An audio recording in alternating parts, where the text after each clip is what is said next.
When you think of Nick Carter, images of a golden haired, energetic pop star likely come to mind, a defining visage of the 90s boy band phenomenon. As the heartthrob of the Backstreet Boys, Nick's public persona seemed to capture a certain kind of youthful exuberance and idealized charm. But what lies beneath the surface of this carefully curated image? Today, we embark on a psychological exploration to understand the motivations and pressures that shaped Nick Carter's public persona. At the core of Nick Carter's public image lies the classic Enneagram Type 3, the achiever. Type 3s are often driven by a deep-seated need for validation and success, continuously striving to be admired and to excel in every arena. For Nick, the stage was not just a platform for expression, but a battleground for proving worth. The achiever's core desire to be valued and recognized was evident in every performance, every album release, and every public appearance. His charm and charisma were not just innate traits, they were armor, crafted to shield insecurities and amplify his drive for acceptance. The ecosystem in which Nick Carter emerged can hardly be understated. The late 90s and early 2000s music industry was a high-stakes game of image crafting and relentless pursuit of perfection. The fame machine demanded not just talent, but a persona that could magnetize the masses. For Nick, this meant navigating the complexities of group dynamics within the Backstreet Boys while being under the magnifying glass of the public eye. The industry rewarded the charismatic leader, the face that captured hearts, while punishing any deviation from the polished image of youthful perfection. Within the group, relationships played a pivotal role in shaping Nick's persona. The Backstreet Boys weren't just bandmates, they were a surrogate family in the whirlwind of fame. In this dynamic, Nick often found himself oscillating between the roles of the younger brother and the charismatic leader. This duality created a unique pressure, maintaining the appeal of the heartthrob while accommodating the expectations of his group and audience. The industry rewarded the golden boy image, creating a scenario where any sign of vulnerability or struggle had to be masked or hidden away. Publicly, Nick's mask was one of confidence and ease, yet privately, the pressures to maintain this persona could be overwhelming. Achievers like Nick often fear failure and insignificance, driving them to mask insecurities with a facade of success and likability. The contrast between what the audience saw, a carefree pop sensation, and the internal pressure to live up to that ideal created a tension that was both motivating and exhausting.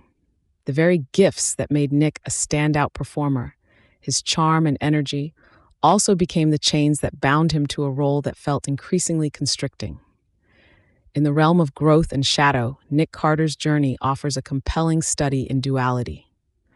For an achiever, the path to growth involves integrating the virtues of authenticity and embracing vulnerability. However, in the spotlight, the shadow can easily take over, where the pursuit of success eclipses one's true desires and needs. The mask that once served as protection can become a trap, creating a disconnect between public persona and private self. As we explore these dynamics, it's worth asking, where do we see these patterns in our lives?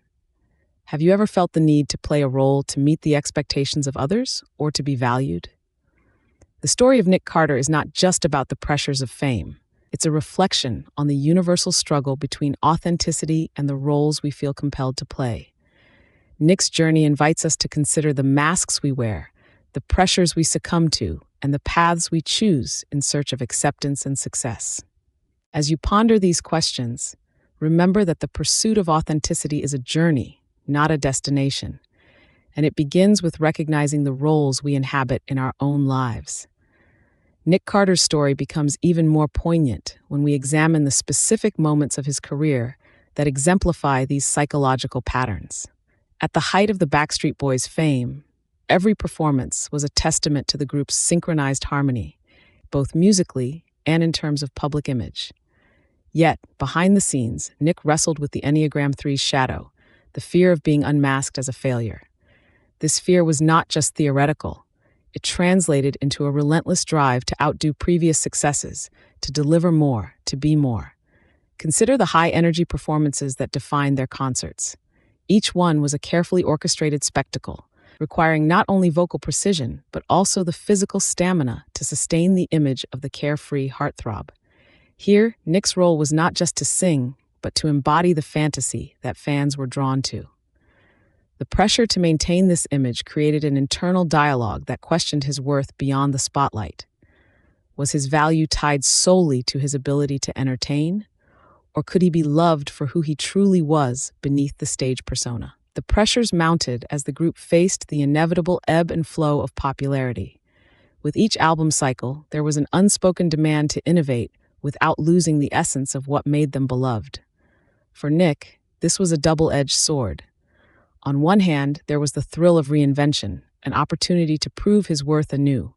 On the other, it was a constant reminder that in the eyes of the world, he was only as good as the last hit. This relentless cycle can be likened to the myth of Sisyphus, perpetually rolling the rock of public approval uphill, only to see it roll back with each new challenge. In this context, Nick's journey through personal trials, publicized relationships, media scrutiny, and the natural evolution from boy band member to individual artist can be seen as a quest for integration. The Jungian path of individuation, where one seeks to reconcile the conscious self with the unconscious, parallels his attempts to balance the demands of fame with the need for personal authenticity.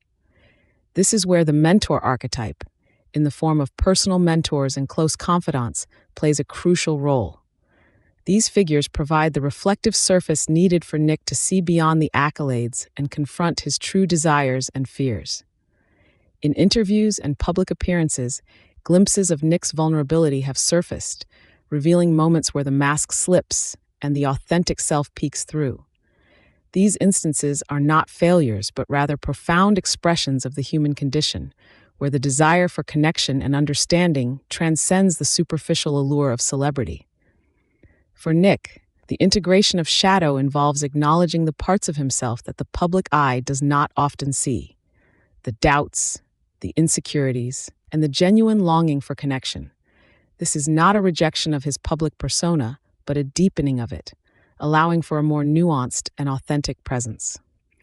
It is through this integration that the achiever finds true fulfillment, not by discarding the drive to succeed, but by aligning it with personal truth and meaning. This narrative echoes a universal theme: the tension between the roles we play and the selves we are. In our own lives, we might find ourselves similarly torn between external expectations and internal authenticity. The corporate executive who measures worth in promotions, the parent striving for the perfect balance between career and family, the artist torn between commercial success and creative integrity, all face the same fundamental challenge. Thus, Nick's journey invites us to reflect on our own paths. Where do our true desires lie hidden beneath the surface masks we wear? What parts of ourselves do we neglect in our pursuit of external validation? This introspection is crucial for growth, leading us to an understanding that the most profound success is found not in accolades, but in the quiet assurance of being true to oneself. In this light, Nick Carter's story is not just a celebrity narrative, but a mirror through which we can examine our own struggles and aspirations. It is a call to action for each of us to step into the light of authenticity, embracing both the roles we play and the selves we are becoming. As we continue to explore these dynamics, let us remember that the journey toward wholeness is a shared human experience, rich with the promise of transformation and self-discovery.